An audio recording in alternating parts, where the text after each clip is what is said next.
without further ado, let's welcome Amanda. Thank you, Amanda. Well, hello. If you don't have a handout, you'll want to grab one because they're on that table there next to the donation jar. But that'll be pretty useful in following along. And then if you have a copy of your natal chart or are familiar with your own chart or have it on your phone or something, that might be useful if you want like a quick reference. But otherwise, we'll go over the example template here, and then you can take these notes and apply it to your own chart.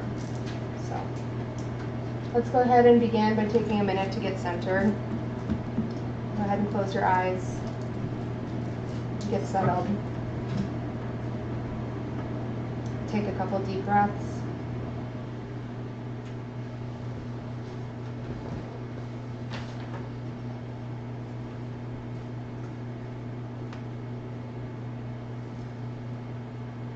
Releasing the energy of your day.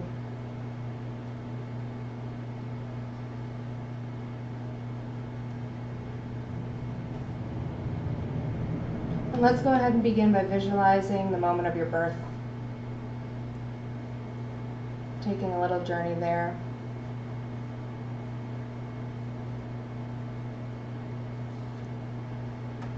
Just begin to notice what you sense about the prana and the energy of that moment.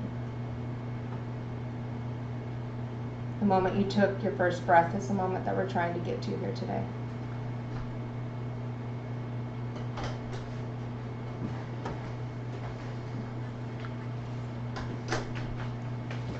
And see if you notice if anything comes to you.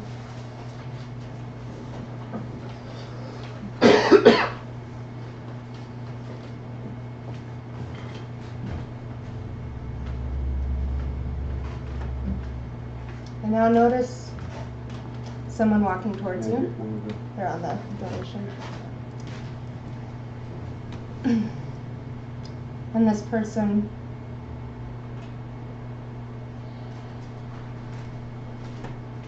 is whatever guru or ascended master or guide that you normally work with that has resonated for you.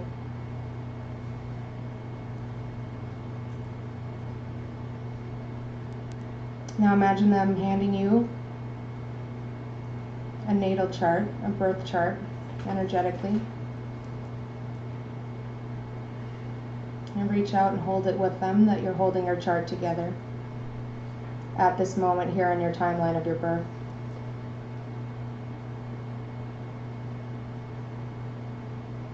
Now take a moment and listen to what it is that they want to tell you about this moment, about this incarnation, and about why you came here, why you incarnated.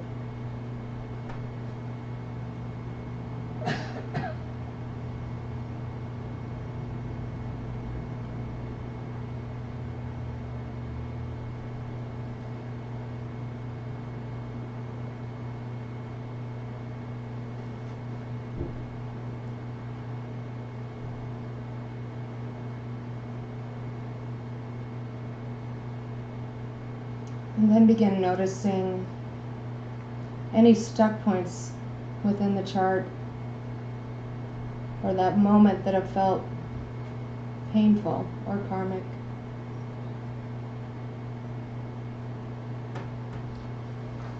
And watch as this guide begins moving that energy with you, calling in whatever that is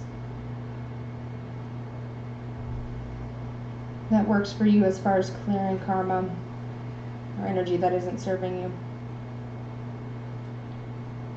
Clearing that moment. Look up and notice where the stars were when you were born, energetically.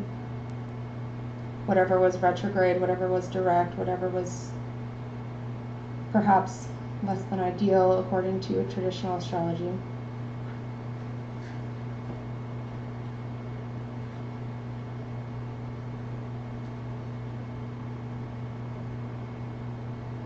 And take just a couple more moments in this place in your timeline before we come back.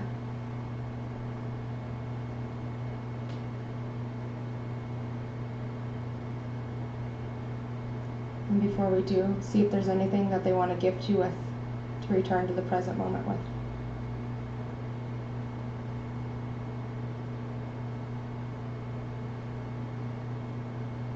And when you're ready, come back to this moment and open your eyes.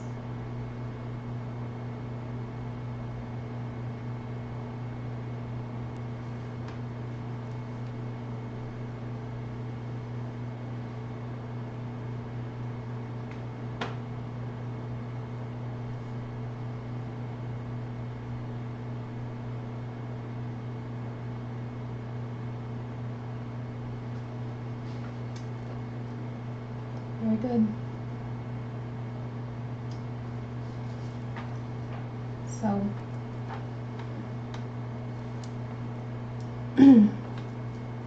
like Shara said, my name is Amanda, and I moved to Mount Shasta back in 2011. Moved away for a while and came back just recently, and I've been really grateful for everything that the mountain specifically has taught me in my journey of dealing with my very unique natal chart and its aspects. Sort of long story short, Astro-Therapy is my journey of getting through my initial upbringing and understanding what it was that was going on. At first I went to the church and was looking for answers within the religious system to see if somebody could help me out with whatever generationally wasn't working. The church led me to psychology to spirituality. And long story short, what I've come up with today is something that there are books on. There's books on Astro-Therapy. If this is something you're interested in, you can Google Astro-Therapy. There's a lot of good material out there, but it's definitely a budding field. And the idea is that the moment that we were born, that moment that we see that initial first breath karmically is the imprint of the rest of our life, and that we choose that moment karmically, and that we're an exact vibrational match for it. And so within that moment contains sort of a map of the rest of our lives. And when we look at astrology traditionally, there's this tendency to sort of box people into their signs and their charts and their transits, and same with, astrology anxiety about whatever is currently retrograde or whatever is supposed to be looming with whatever is happening. And to be forewarned is to be forearmed, and all of that is important, but without the ability to also focus on transcending those aspects, we risk excusing whatever's not working. And so that was my journey. When I first began studying yoga, I was studying under the lineage of Yogananda and Sri Yukteswar. And this Kriya lineage was like really helpful as far as beginning to unwind the path. But what I found was that the end goal that Sri Yukteswar talked a lot about was understanding our natal aspects and understanding our transits and understanding karma in a way that no one else was really willing to talk about. And so that's something that sort of led into so this is the dire reality of what's going on. I'm sure most people here have a basic understanding of their natal chart. If you're at the chai shop, that's a good sign that you're probably pretty interested in all of this. But what I was feeling ill-equipped to deal with was, how do I then take that information and really change that moment and change what wasn't working about the prana, that in creating this reality now, because we are not our charts. Our charts are a moment in time. We're a vibrational match for, we might choose it, but the point is to move it forward.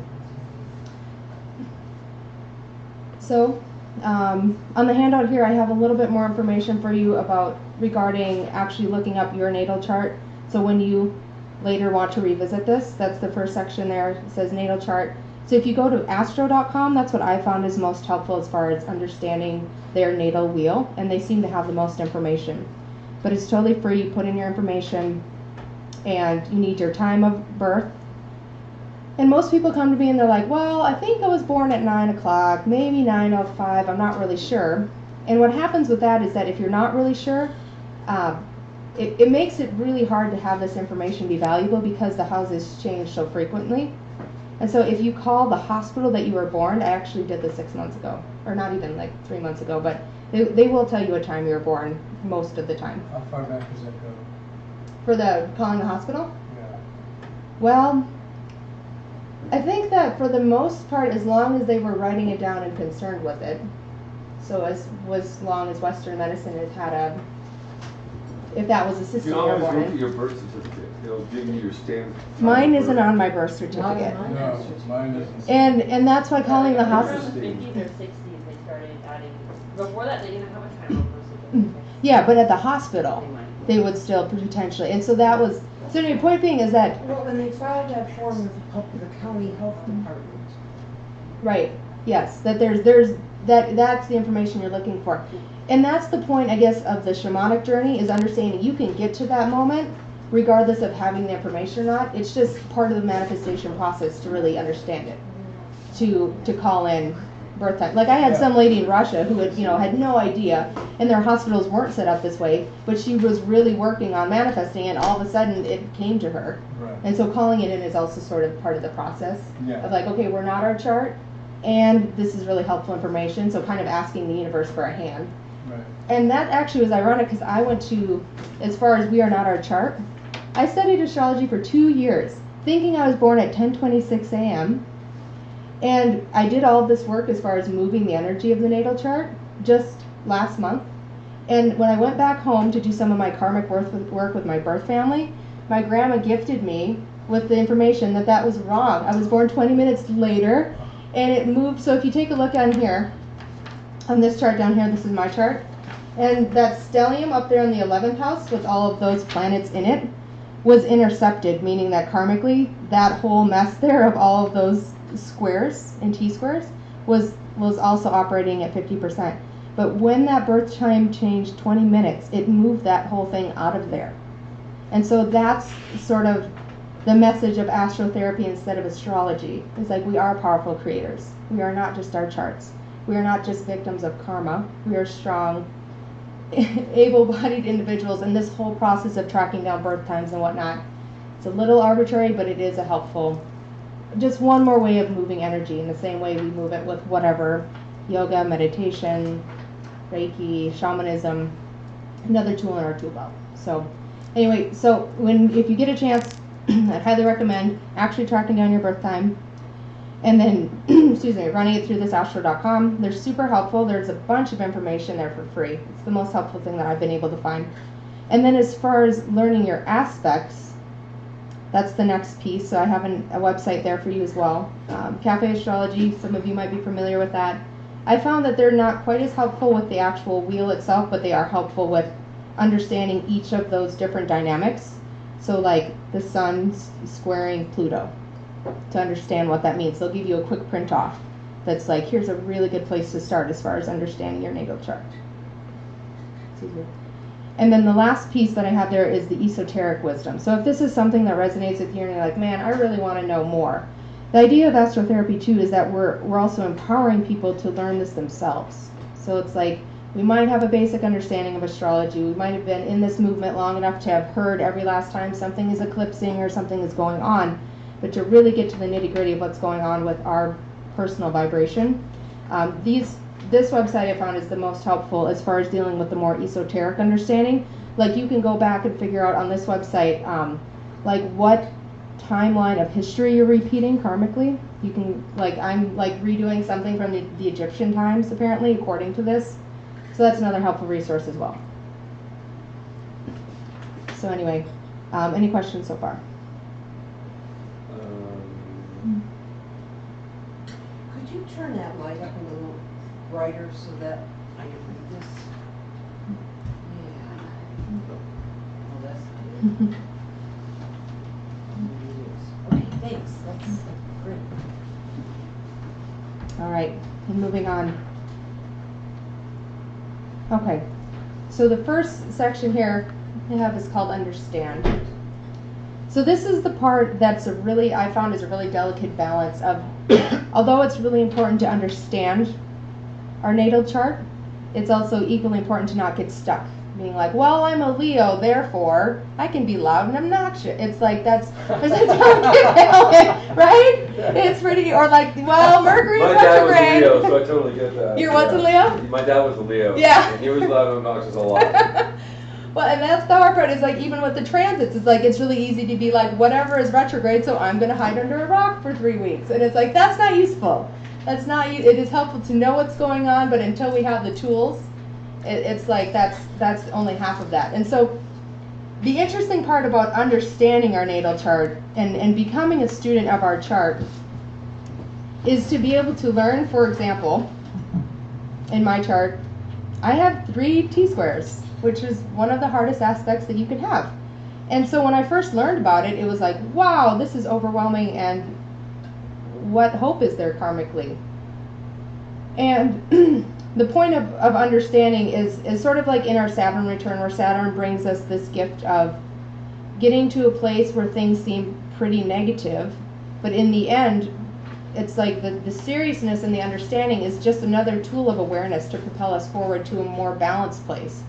It's like, yes, this might be true, that whatever aspect is the case, and it's not an excuse. And so I just want to start with that as a container for all the work here.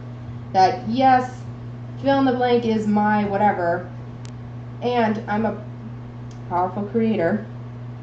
And moving through that, this is supposed to be information to move the energy, not get stuck in it. So this is the difference between traditional astrology, which I find incredibly useful and I follow all of the time and love dearly.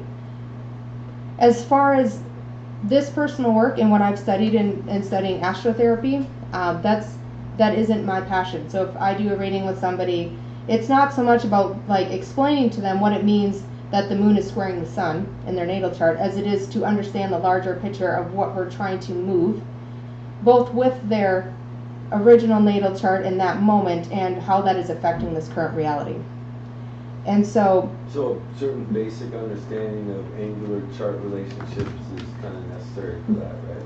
yeah, and that's what this chart, this map is here. So as far as understanding, if you go to astro.com and get this printout of your chart or something similar that you can read here, then this up here, this is an understanding of what each house represents.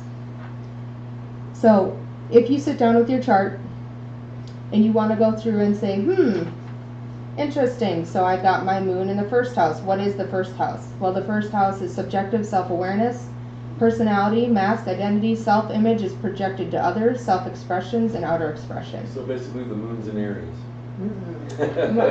My moon is in Leo. But yeah, but Aries rules the first house. Yes. Exactly. Yep. It's also the first sign of the zodiac. And it's very all about I am and I express. Yep, and so that's what it sounded to me like. Well, and that's what the tool is that now it's like, okay, so this is like when my astrologer first sat down with me and like, this is how you read natal charts. This is sort of the 101 of understanding your own. Like, you can go pay somebody $150 to sit down and explain it to you one time. I'm just wondering if that would help understand the reading that you're doing, because you're going to you're going to go from there and run with it. You're not going to go back any remedial, and I don't want remedial, so that's right. That's totally fair. And so if you haven't done any natal chart reading, the next thing I have on here is this list over here of all the symbols. And so between what you can see here on this natal wheel and these symbols, the outside within these double lines are all the different signs. So Aries, Taurus, Gemini, etc., going around the outside. The planets are within the different sections there in triangles, and then their perspective symbols are over here. And then on the outside of the wheel, as far as astro.com is concerned, is where the stars are currently, where the planets are. And that outside perspective there is sort of that balance, that delicate balance between what happened when we were born, that moment in the sky, versus what's going on now, and what these aspects are, and what these so as far as shamanically, this is a really powerful tool that we have. In black and white, what's going on with the chakras, what's going on with the energy body, what's going on with the reason for incarnating and the karma is all within this image. So we're just sort of holding this space here of being able to understand and move it. And so, for example, if you wanted to look and see, like, okay, I've got, my sun is in Taurus, So I can see over here on this chart, Sun, this symbol, Taurus. And within that, there's a lot of information for you, like, all right, Sun and Taurus and what? And then it's within that number 11, so it's in the 11th house. What's the 11th house? Group involvement, clubs, collective endeavors, friendships, humanitarian ideals, and global awareness. So as we sort of begin this journey, it's just another rabbit trail of the universe beginning to meet us as we unwind this process. So for example, when I first started looking into this stuff, it was like Googling everything all of the time, trying to understand what this meant and what the karmic implications were. And so that's the journey of this sort of, with these three images, you should be able to begin to really dissect your own chart.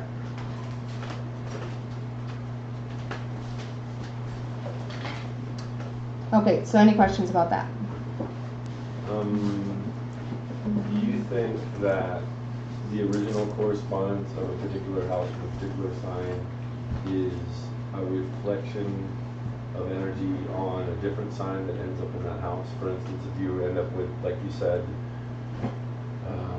or like, let's say you've got like, you're a Pisces and your prominent, you're like, most of your planets are in like a fire sign. Mm-hmm. So you've got that automatic water-fire conflict. Yeah. And if it's also, let's say, 4 of your planets are in a fire sign and you're like a house that's ruled by Pisces, Mm-hmm. traditionally. Mm-hmm. I see this in a lot of charts when I read people. Mm-hmm. And I think that it's some sort of karmic play going Right. on in their life. Is that what I'm seeing? Is that what that is? Because when you talk about karma and astrology, I'm like, well, the only thing I've really seen is like this dichotomy between certain elements and aspects Absolutely. of personality. That's a good point. Let's move on to this next point, and I'll Okay. try to see if I can Okay. address that here. But Thanks. that's a really good point. Okay. So the next thing we take a look at is what's called your astrological constitution. So that's a little bit of what he's talking about, is sort of what is your unique astrological balance. So if you have your natal chart, you can take a look at it now. If you know your natal chart and you're familiar with your sun, moon, and rising, that this can be helpful. So for example, my sun is in Taurus, so I'm 1 part earth. My moon is in Leo, 1 part fire, and my rising is in Cancer, so I'm 1 part water. Some people I know have all planets in fire in one spot, Oh, wow, and yeah. then they're, for example, Cancer rising. Or a triple Scorpio with Yep. all planets in Yep, Scorpio. and so in those cases, yes, karmically, it's something to be aware of as part of that balance, is how that's going to affect your world. If you're all air signs, that's good to know karmically too, so you can figure out, okay, got a lot of air going on, perhaps I need a lot of earth. It seems a lot like of earth energy. concentrated once like a lot of this planet, or a lot of this fire, or a lot of this water. What if you're like me, where every major aspect, rising sign, north node, south node, sun, moon, and like ascendant are all, I mean, well, it's the same. They're all like everything's a different symbol, or none of them match up to one another. That could They're be all helpful though. very diverse. That can be helpful though, because So then like you want this. you want a little bit of diversity. That's what you have as yours, right? Yeah. Oh, you Yeah. do? I've got then the spread, then it creates a balance. So it's like so for example, if you're like just 3 water signs and you can't ever quite make a decision or stick with something, or it's just good information. It's another tool in your tool belt of like, all right, this is my tendency. I know this is part of my self-awareness process. So I understand that like this is my just another way of understanding something. Oh, yeah. I get that part. Okay. But I'm gonna kind of try to keep moving here so that Okay, do it. I'm gonna lose my train of thought. But you've Sorry. got some really good questions, and I do want to come back to them because I am absolutely soliciting questions. Okay. Constitution. Yes, your astrological constitution. All right. So, starting with karma, like what is your unique? Starting with that self-awareness process, starting with like, all right, this is the stuff that's not working or that's a little frustrating. It's not something we're going to put in a box of like, therefore I am. It just means that this is what's going on. A lot of times in the awakening process, it's like initially there's a lot of self-love and there's a lot of like, wow, this is really exciting. And then it turns into a lot of self-awareness that kind of moves into a little bit more like, wow, this not self-hatred, but kind of along those lines of like, I had no idea that was my whatever ego behaving in this way. And that's sort of where this understanding starts with. So self node initially is our karmic past. It's where it's an area of life we've already mastered in a past lifetime. If you're interested in learning about the South Node, I definitely recommend Googling and researching and whatever the case is. But astrologers say that if you could study only one thing within the chart, that the nodes of the moon would be the most helpful in your own personal chart. All of these aspects and constitutions are helpful, but that's sort of the like, if we get to pick one, that's the one. And so understanding that, where our karmic past is, so the nodes look like this, up here, this section. And so, for example, we can look here on my chart as an example. So my north node is in Pisces, which puts my south node in Virgo. So what I've noticed in my life is that looks like when I get to those places where I'm either scared or vulnerable or uncertain, I fall back into my Virgo tendencies of wanting everything to be in a box in black and white, and I get critical and perfectionist in the dark side of Virgo. I found that it also can be really helpful that the light side of Virgo, as far as being organized and being detail oriented, is something that in my karmic past has been really helpful. So the South Node is the place where we're trying to leave behind. So when we understand that about ourselves, we can take a look not only at what sign it's in, but also what house. So mine's in the third house. What's the third house? Third house. South Node? Yep, my South Node. So you can only see the North Node on the diagram up here. But then the South Node is going to be on the same axis on the other side. So the third house is mindset, thinking, speaking, and writing style, learning, interactions with siblings, communication, and it's ruled by Gemini. So understanding our South Node is sort of the first stop as far as, all right, what is my unique karma? The next stop, when I'm looking at somebody's chart and I'm sitting down with them and doing a consult, that's the first thing. All right, what's your astrological constitution? Second step, where's your South Node? Where is it that we're trying to leave behind? Next step, next thing I look at is, are there any interceptions? So an interception is in another area in life where we are operating at 50%. It's like a karmic disability. In a past life, something that we failed at something last time, and this time around we're giving it another shot. What house is that? Well, what is exactly that? So an interception is where, do you see the 10 and 4? I can barely read it. It's very small. Okay. So it's an area where they've got that one section is, so for those who can see it, it's on the 4-10 axis there. And it's where the sign, so Libra and Aries in my chart, are stuck within the larger 4-10 house section of the chart. And so it's what it feels like karmically is an area where, like in a house, if you have a room inside of another room, Yeah, you have it's to almost go a full box. You're almost all the way boxed in. Yep, and so it's a weird feeling where it's like I've got to go through this room to get to this next room.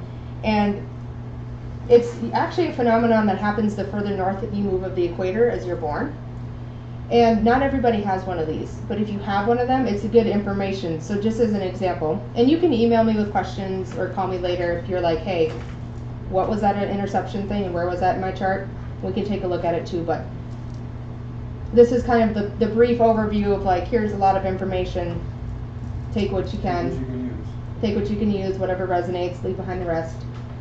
So in my life, it's in my 4th house, which is home, private life, roots, heritage, family, psychological foundations, subconscious patterns. And the 10th house, which is achievement in the world, authorities, public life, recognition, guides, career, vocation.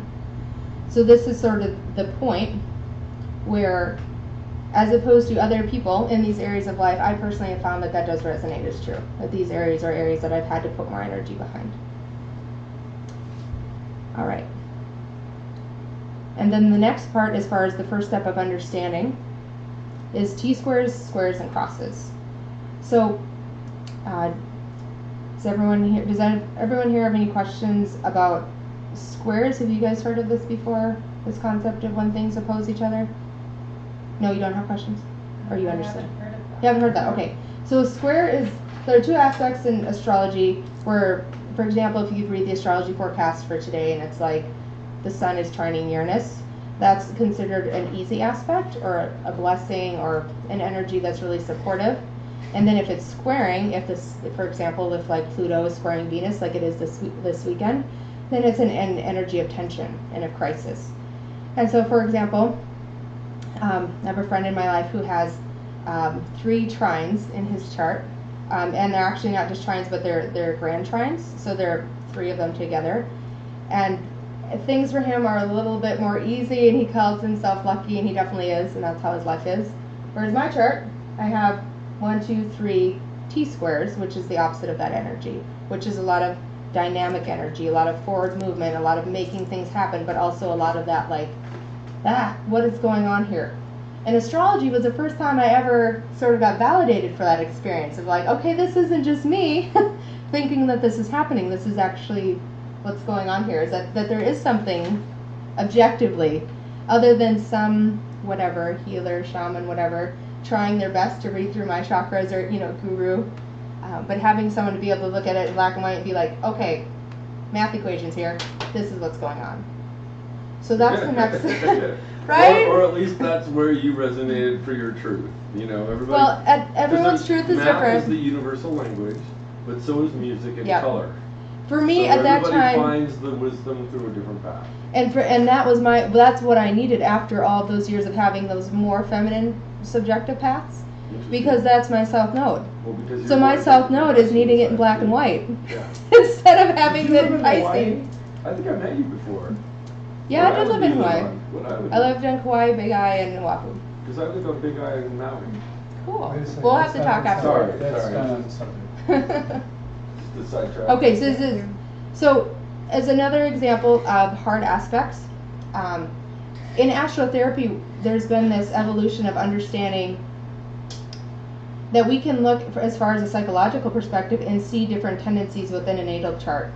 That if every psychologist was able to sit down with somebody and have this specific chart in front of them for that person, it would be a lot easier to sort of identify how it is that we can help that person move that energy.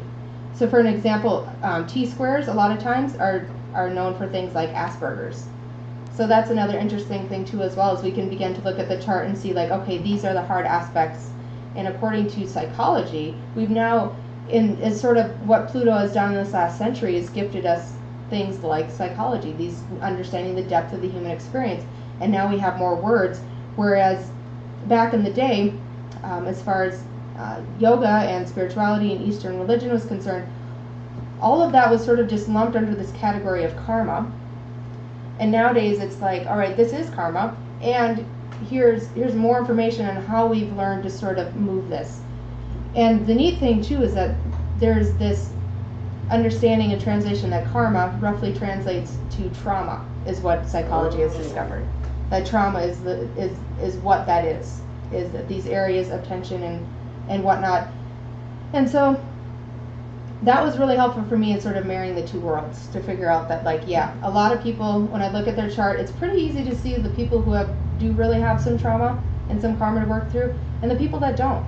I can look at a chart within 5 minutes and see, yeah, this person is not here to work through karma this lifetime, as much so as perhaps this other person who has had a different lived experience. And that doesn't mean that we don't all have our stuff to deal with. It's just more helpful information. For example, in numerology, that's another helpful thing. If you look up the combination of your life path number, which is adding together all the numbers of your birth date. Mine's a 5. Yeah, and mine's an 8. So my life path is dealing with karma this time. And what I found helpful is, as I am dealing with my my south node of Virgo, that being of service and helping other people understand this process is how I've sort of helped circumvent that energy and helped it become a little more clear. Does anyone have any questions about that? You don't think there's anything like good karma? Yes, there's absolutely, that's where we're heading to next, is the good karma. The understand is just sort of the initial, this is the part over here of self-awareness, of what was more difficult. And then the next section we'll get into sort of your benefits, your blessings, your personal giftings that the universe has given you as far as good karma. Wouldn't that be also self-awareness? Yep, yep, Oh, okay. yep. We'll get there next. And then the last part, as far as understanding some of these hard aspects, and that's the part I struggled with this astrology too, was like, this would be really easy to lump whatever this is into this category of hopelessness, and what are we going to do about it, and that's not useful for me. So malefics are planets Saturn, Pluto, and Mars. So those are helpful to take a look in your chart and see where you can find those. What does the label malefic mean? I've never heard that. I've heard of outer planets, inner planets. A malefic planet and a benefic planet. So benefic is Venus and Jupiter, and those are the planets that are trying to bring you these benefits and these blessings in the same way that trines are trying to bring you blessings and duplications are trying to bring you blessings. And then the opposite of that is, for example, Saturn return, when everybody is so terrified of the Saturn return. That's because Saturn is a planet of karma, and it's trying, the universe is wise and loving, period. Everything the universe is doing is trying to help you move through that energy. And so it's another helpful place as far as looking into your personal understanding of what's going on in your chart is where your Saturn, Pluto, and Mars are. So for example, referring back to the chart here on this page, my Saturn is in the 6th house of work and health. And so that's sort of where I've been able to find solace and understanding that this is one of the areas where I'm going to work a little harder and give myself a little more of a break perhaps when things get hard. And have a little more self-compassion in my life and trying not to compare it to anyone else's. That this is my unique journey and this is a unique perspective. So same with Pluto. Pluto is a little bit more of an outer planet thing than Saturn.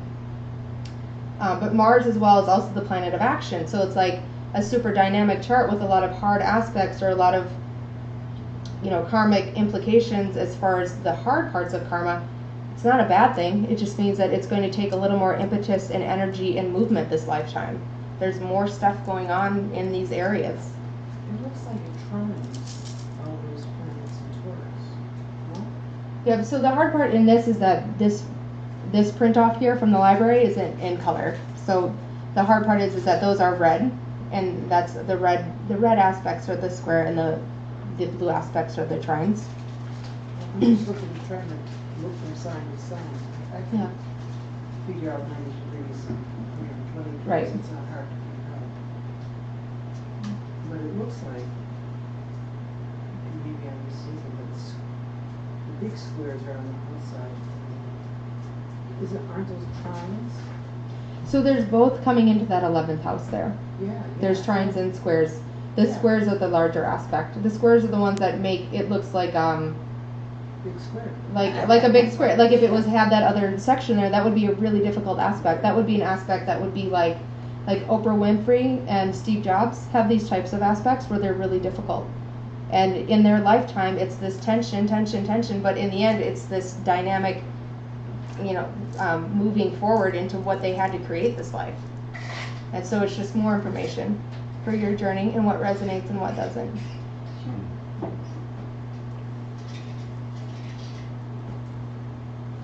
Okay, let's see, moving along here.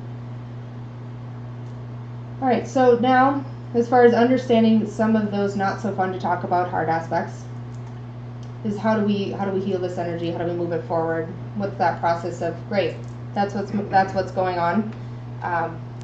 Actually, as far as side note, autobiography of a yogi, I found was one of the most helpful resources in understanding. Sri Yukteswar was pretty good about not giving you necessarily not giving Yogananda what he wanted to hear necessarily in his journey, but really giving him the tools that he needed to work through it.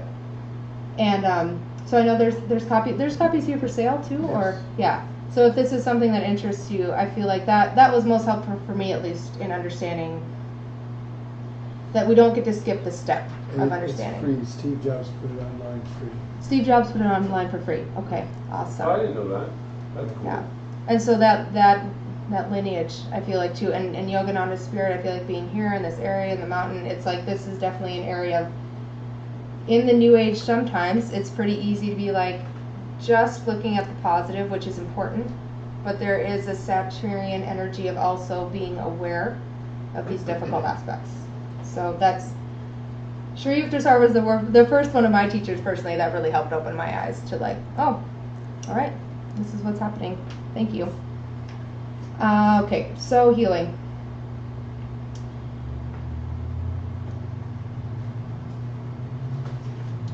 I've got a list of some of the things on here that I found helpful in healing this, but basically the idea is whatever resonates with you is helpful as far as moving the energy. I found helpful that it's useful to sit with the chart, to print it off, even if it's just for example, if you don't know your birth time, perhaps it's like you print off of a circle and write in that circle my natal chart, because it's only still a representation of that moment. So moving the energy of that moment, meditating with the chart. And I found what was most helpful for me in moving the energy of the chart, and what I found and what wasn't working or what was sort of dynamic or intense, was also the expressive arts. So I took my chart and spent a lot of time as far as making an art project out of it and moving the energy, doing a lot of mandala work, working with the subconscious. I'm not sure how to say this. Does anyone know this? Jyotish? What is the Ayurvedic? Jyotish, yeah. No, Yoitish. Jyotish, okay, thank you. Understanding, working with gem and flower essences, shamanic journeying, mantra is really helpful. I would sit and meditate and move mantra around the energy of the chart. Is anyone here familiar with Ho'oponopono? That's pretty popular nowadays. Yeah. That was super, super helpful. The word Jyoti in Sanskrit means light. Means light? Did you? Jyoti. Jyoti. Jyoti. Jyoti. It means light in Means Sanskrit. light. Thank you. Can you share how you used your color mandala and the other creative artistic aspects along with what we were just talking about, like all of those different things? How did you, like, I've done these things and I've done charts, but I've never tried to work with those particular modalities with my chart. I don't even know how that looks. Yeah, that's a great question. So what I found is that I just intuitively am guided through a process. So for example, the last time that I sat with it, and I printed it off, and then I put it on a canvas and I painted like I would paint anything else. And especially when you're working with mandalas, where the mandala is a representation of your universe, it's really helpful to treat this as a mandala, that we're trying to move the subconscious, Wow. that Jungian That's great. energy of like, okay, we might not completely understand what's going on here with Saturn squaring Mars. Are you But- leading art classes in natal chart mandalas? I do have that on my website if you want to Really? check it out. It's it's on there. Can Yep. I request that you don't interrupt as much as Okay, all right. Thought they were valid questions. you do? They are valid questions. You can receive them up so you don't interrupt her. I'd appreciate that. Sure. So, Ho'oponopono is this idea of making things pono, making things right. And when I lived in Hawaii and studied Huna and Hawaiian shamanism, the biggest thing I learned as far as overcoming karma was taking radical responsibility for either the chart that I had chosen, or the life path that I had chosen, or what I chose to incarnate this lifetime. And not everybody is going to see eye to eye about this, but for somebody who has dealt with karma as intensely as I have this lifetime, that is the medicine that I found is most useful in really alleviating some of the effects of whatever it is that I came here to learn. And one of the prayers that a Swami taught me along those lines that was really helpful was, to anyone I've ever hurt, knowingly or unknowingly, consciously or subconsciously, in thought, word, or deed, please forgive me. May the debt be removed, may the karma be dissolved. And then in reverse, to anyone who's ever hurt me, and then anyone who I've ever hurt, back and forth, those two variations on that. And that's what really changed my understanding of the world I was creating and the world I had created, and moving the energy of what could have been really easy to fall victim of and be like, I have an impossible natal chart. I guess therefore I have this, and this about life. But instead, that understanding of clearing that and clearing that, it's like then the universe kept bringing up situations that needed to be addressed and energy that needed to be moved shamanically and things that I hadn't left Pono with people and things that I hadn't really taken good care of the energy cords with. And it was really helpful to begin understanding that that all of this process is to help free us from our own whatever mandalas that we came here with, and to get us outside of it and to get us free from those cycles of karma and onto the wheel of dharma. And once we get through that process, whatever that is for each person, whether it's meditation or yoga or whatever, fill in the blank, whatever thing works for you, it's like that's a process that works for me, and that's what I share. This was my unique path. And that was, once I was able to take radical responsibility for my reality and what I had created and what I had chosen, then it was easier to create a new reality and to create a reality that transcended these aspects that were tough.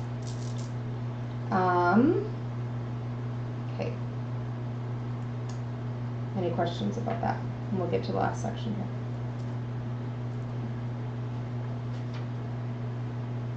All right. So, transcending, moving past these parts that have more crisis intention than the other. So your Rahu, or your North Node, that's the opposite of the South Node, and so this is your destiny or your soul path. Supposedly, according to this box and this lens of astrology, this is the part where you begin to understand, okay, that's where I'm leaving behind, where am I going? So I've worked on what doesn't work, I've overcome my karma, I've worked really hard at healing these places within my shadow work. Where is my specific direction? So this up here, so here's the nodes again. The North Node is, let's see, so the North Node is up here. I don't know if you can see up in the 9th house in Pisces.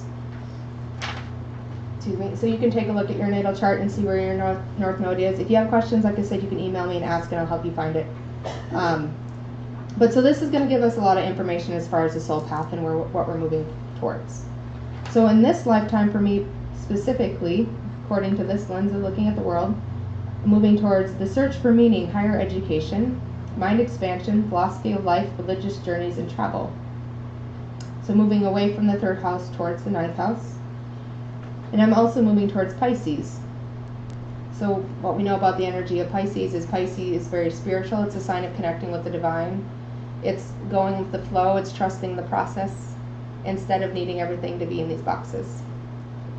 And so if you take a look at where your North Node is, it's going to give you a lot of potent information as far as your unique journey that way.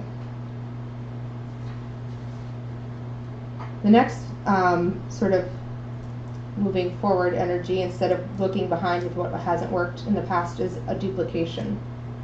So a duplication is the opposite of the interception. The interception is the karmic knot, the place where it's operating at 50%.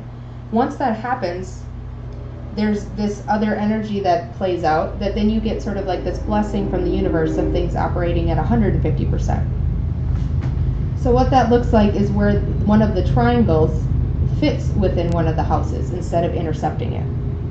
So if you look at the 2-8 axis there on my natal chart, it means that the energies of Leo and the energies of Aquarius, the energies of the 2nd house, which are resources, resourcefulness, self-esteem, values, valuables, material securities, attitude towards possessions, and the 8th house, which is renewal, sex, death, rebirth, transformation, deeply felt peace experiences, depth interactions with others, growth and change, that these are the areas of life where it's sort of like things come easier. Things are moving at a quicker pace. When you don't know where to turn, that's another area to look to in the chart as far as more information on your soul path. This is an easier spot. This is a blessed spot. This is an area where not everybody is going to have one of these. So this is sort of a leg up from the universe. It's like this over here might be tough and we might be focusing on redoing this part, but over here, this is a spot where you're going to get a little bit of extra credit. What does the duplication look like on the chart?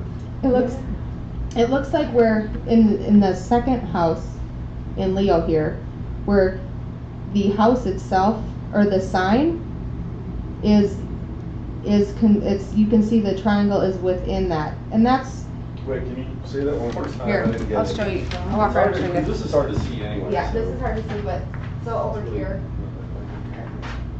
this, Which triangle? this is- triangle here, that and then triangle. that on the outside. Yeah.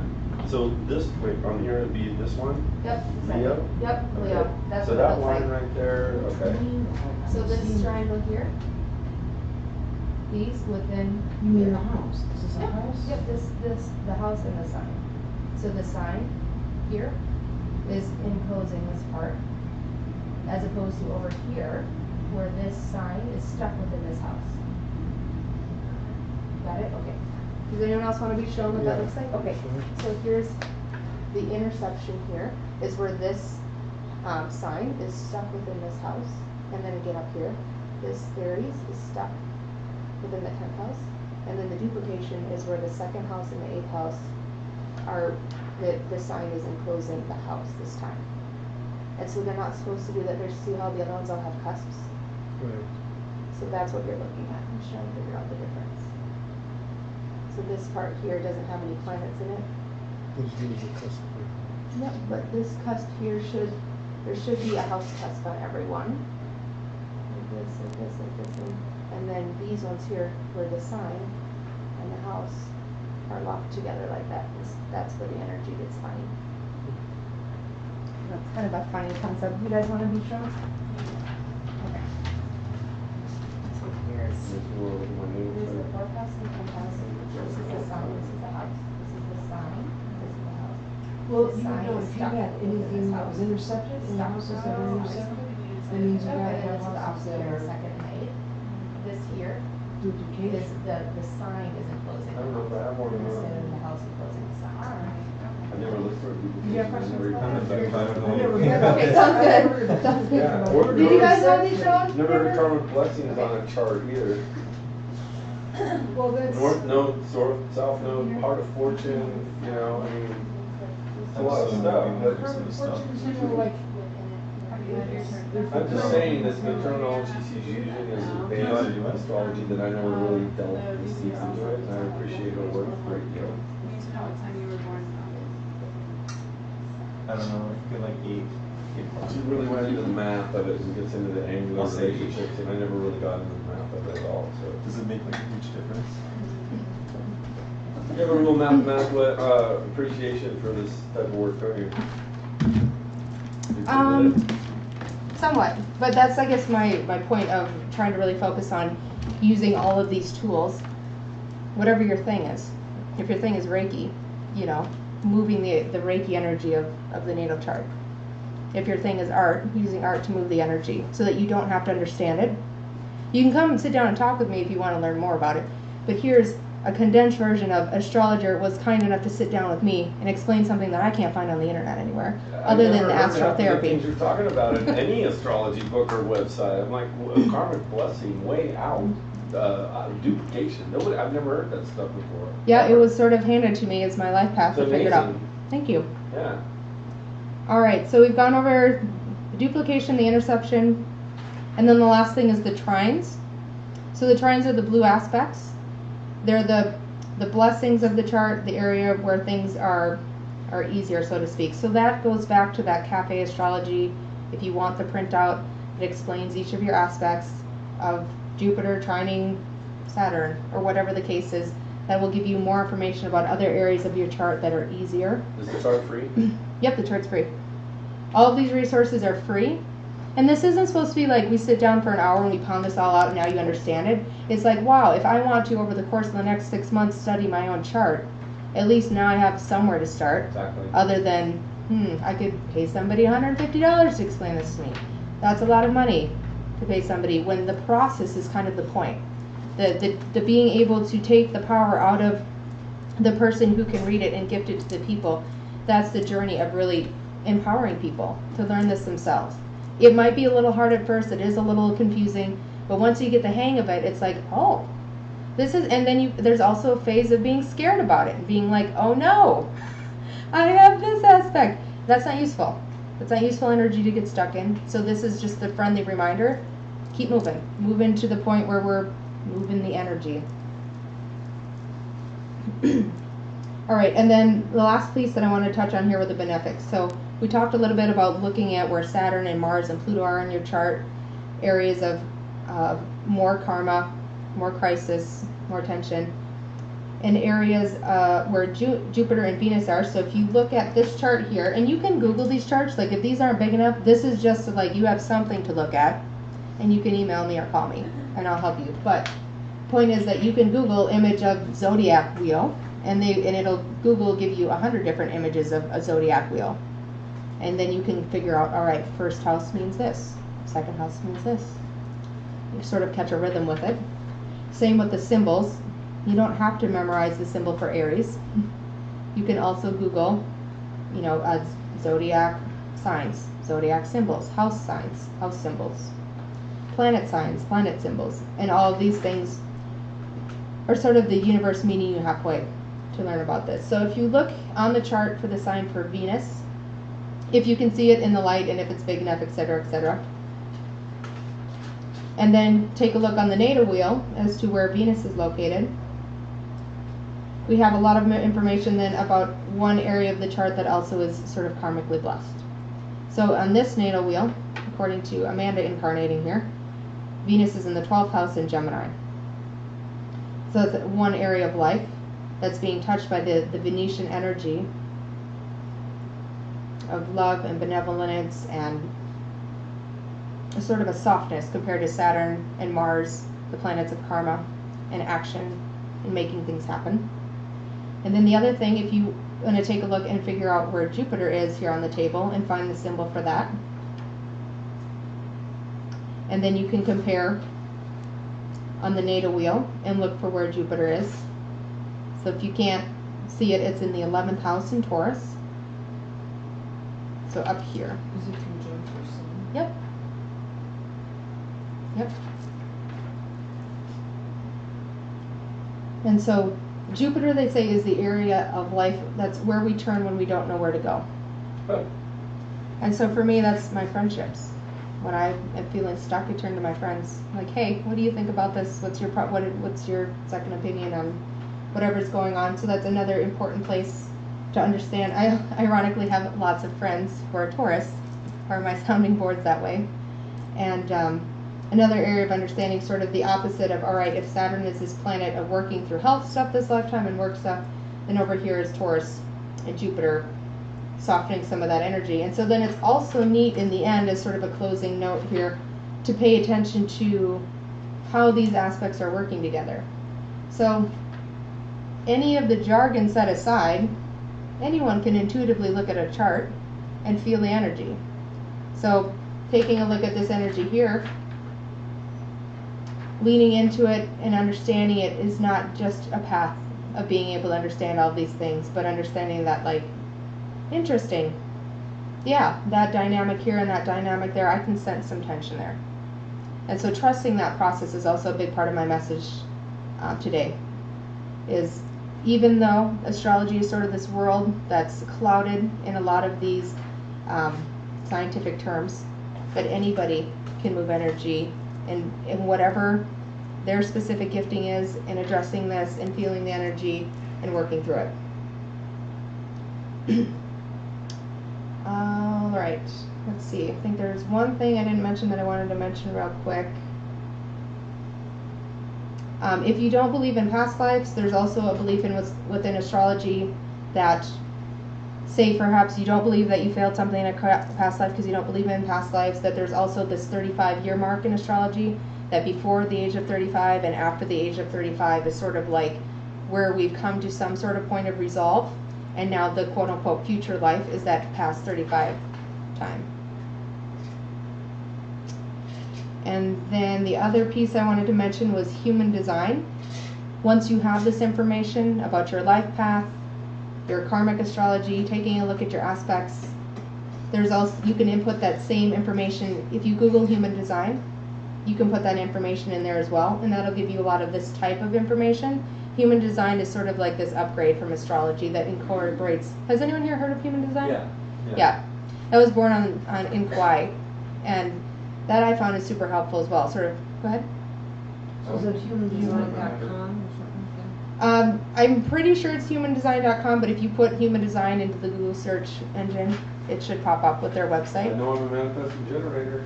Yeah, that's, yep, and that type of information is more of that, sort of letting the universe unwind that process.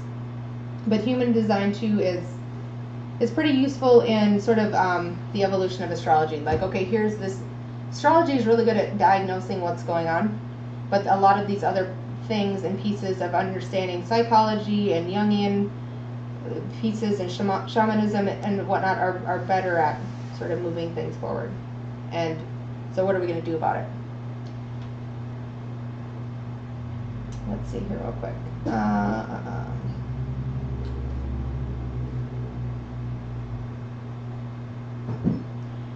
Okay, and then the transits are the last thing I want to mention. So the transits are what are located on the outside of the wheel.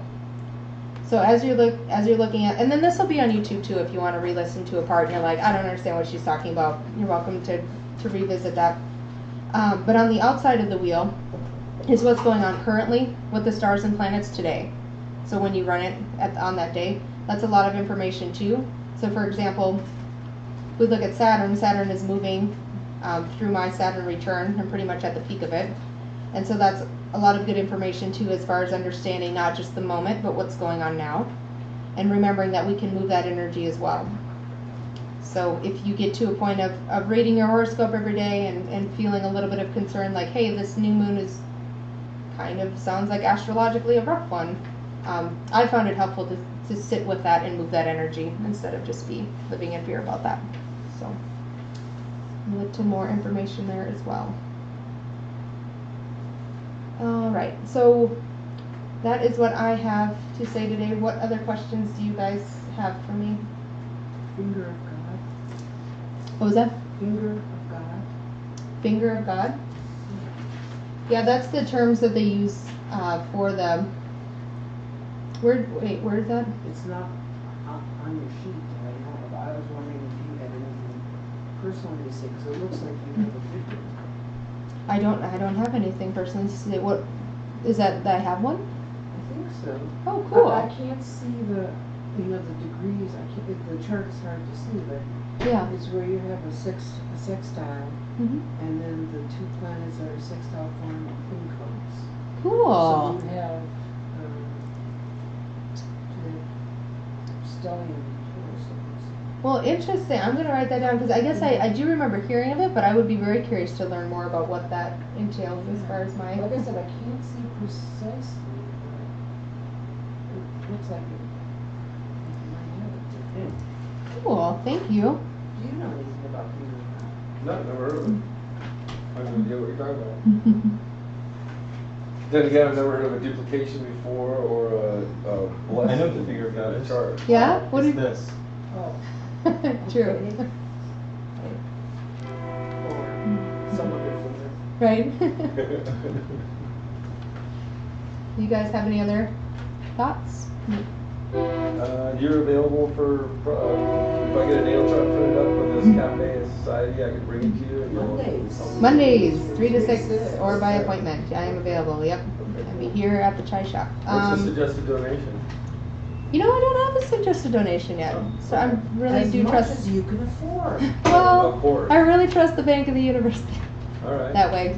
Well, Probably. I won't have money for another week, but Yep, absolutely. that'd be cool. And then I have more information on my website as well if you want to check that out. And you That's have on a the top of the YouTube page. channel? I have a YouTube channel. Really? Is it the same Amanda Lynne? Or Yep, it's something? if you go to the Astro Soul Expressions, you should be able to find it Oh. from there. But yeah, Cool. there's some more information too about the like using your natal chart as a mandala and moving the energy that way. Videos on that. Thank so. you. Thank you so much. All right. Well, thank you all for coming tonight. Oh, go ahead. Okay, I have one question. Sure. I just saw, I look on YouTube for what's going on astrologically now. Yeah. I saw something about the Gemini full moon that's coming up Mhm. in 2 days. 25th. New moon. Yeah. It was a new moon? No, it's a full moon. It's a full No, moon. it's a new moon. Which is it? We just had a Scorpio full Yeah. moon. Yeah, we did. We had a Sun's Scorpio in full moon. Gemini. And this is it. moon's It's a in new Gemini. moon. The Gemini new moon is coming up at 12:44 p.m. Pacific Thursday. time Thursday. on Thursday. Yeah, when I move into my new apartment. So my question, oh really? Mhm. So my question for you is, can you give us some insight about that? You know, what I found with new moons specifically, is that is absolutely what I found the most magical time as far as working through this stuff. New moons and full moons seem to really work well. Like, for example, I have this new moon, the astrologers I follow, I would recommend like Eric Starwalker if you want to learn more about the details of like what's going on with. And Nadia Shah is another good one. Astrolata, I follow her channel. She's got a lot of good things to say. As far as new moon in Gemini, yeah, that I found that a really helpful time to take your wishes, whatever that is that you have going on, of like, this is what I'm trying to create, and then begin birthing it for this 30-day cycle or 28 days or whatever. And then, interestingly enough, when it comes to the full moon, releasing whatever it is that you're trying to release and let go of, and sort of working with the polarity of those two energies is That's what I found. see, yeah. Yeah. Because the light grows at the new moon, it starts to Yes. grow. So you're And sort of it's planting a seed. and it's neat as so I'll take, for example, my Ho'oponopono process or my Reiki symbols and like put it on a jar of water with my crystals in it, and then set that out in the full moon, and then drink from that and keep it full throughout as I reuse it until from one moon to the next, and then work with these aspects in the meantime. And so with the new moon, whatever it is that you're trying to sort of birth, this new moon specifically, I think is going to be pretty powerful, because we've come from so many retrogrades, and we've come from so much karmic learning, and we've come from so much intensity this past couple years. But even again these past few months with Mercury being retrograde and Venus being retrograde and Saturn still retrograde, and it's like now we're sort of shifting the energy enough that I have a feeling that Gemini new moon has a lot of beautiful surprises for us unfold. And that's what they're saying. Yeah, what do you think? Well, this is what they're saying, is that good things are coming. Right. And the nodes shifting. Yeah. Thank goodness. And that's what, like, when Eric's talking about the nodes changing, so it's neat to look and see, like, I just went through all these eclipse sets with the Virgo Pisces aspects for the past year and a half. And so it's server, suffer, server, suffer, server, suffer. And now it finally switched to Leo and Aquarius, and my life is like night and day different. Almost exactly mid-May. And so that's another thing to pay attention. Knowing your own natal chart, you can watch as the new moon is happening. You can look and see where is that landing in your chart. So on that outside of the natal wheel at astro.com, you can figure like, oh, so if I have a new moon in my second house, having new beginnings regarding money or my personal self-worth or whatever the case is, really helpful information to pay attention as you're moving So in. does the new moon, do you think, affect each person according to their astrological natal chart? Absolutely. Depending on what house it triggers, sure. Yeah, what house and what sign? So what house is this Gemini new moon in? Well, it's unique to your chart. So it's in Gemini, the sign of Gemini, but the house is unique to you. What do you have rising? I'm a Scorpio Sagittarius cusp rising, which is funny you brought that up, because when you talk about south node, north node, Mhm. check this out. My south node, I forgot what it was, doesn't matter. The important thing is the north node is Scorpio. And about halfway through my life, Wow. about halfway through my life, Mhm. just 2 or 3 years ago, in this very room, an Mhm. astrologer came from LA, and then we went up the mountain, and he did a really in-depth, like, personal, like, transit reading. Mm-hmm. And he figured out that over the last 20 years, I went from Sag rising to a Scorpio, a Sag ascendant, kind of moving already into the North Node karma in this lifetime.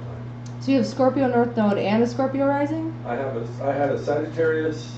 Yeah, yes, exactly. My ascendant was Wow. when I was born was Sagittarius, and my North Node was in Scorpio, and now my ascendant is a Sagittarius Scorpio cusp. But I feel like I'm transforming into Scorpio more every day. It's Scorpio is the amazing. hardest sign to rise to. The most advanced souls in this life rise to Scorpio and have a Scorpio North Node. Yeah. It's all about embracing the I'm an old darkness. soul. So good for you, brother. Figuring out that darkness.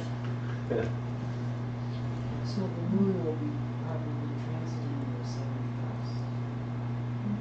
How do you know that? You just said that you've moved to a Scorpio rising. Yeah. That means you have Taurus on the descendant. The ascendant is the eastern horizon, and the descendant is the western horizon. But how do you know where the houses are in line with all that? Well, the ascendant begins your first house. So it always starts So- with that wheel. So the descendant, yeah, the seventh house is on. So my ascendant decides kind of the house that I begin with on the cycle of the houses, and Sagittarius is my ascendant. So what house is Sagittarius traditionally? If you check out astro.com and input that stuff, I mean, it takes 5 minutes and it's Okay. going to give you all that, and it's really cool because then not just one time, but then I go on there like every few days and check to see what's transiting what in my chart Yeah, and where it's landing. And so it's just helpful information, you know, to that's way cool. to be able to check in on it and Looking see forward what's to going doing a on. reading with you. I'm gonna get my natal chart printed out. I Cool. wanna get a transit Yeah. natal chart printed out. The one like the guy did for me with Yeah. the cusp sign and ascendant to transform. Right. That's I really cool. wanna go into that more with you. Thanks. Yeah, you don't have to have your natal chart printed out for me. It's just more of like we can do it on I will input whatever your birth Okay. data is, but that's more for your reference of being able to pretty sit much here have and it go right through Except what is for going on. certain things, like I never really found out which houses were aligned with which. Mm-hmm. I just paid attention to the planets, inner and outer, and and the major things like sun, moon, rising, and south and north. That's Right. about all I really look at. Right. Yeah. And that's what I've noticed is a lot of people have some information about astrology, But but not it can all be, of it. but then it starts to get a little overwhelming when you don't really know Or what's murky, going on. yeah. So, and it does look like we have reached our time limit for tonight, but Thank thank you you so all much. so Thank you. much. I appreciate you coming out Thank tonight. you. That was Many Really good blessings talk. on your journey. very well done. Really good talk.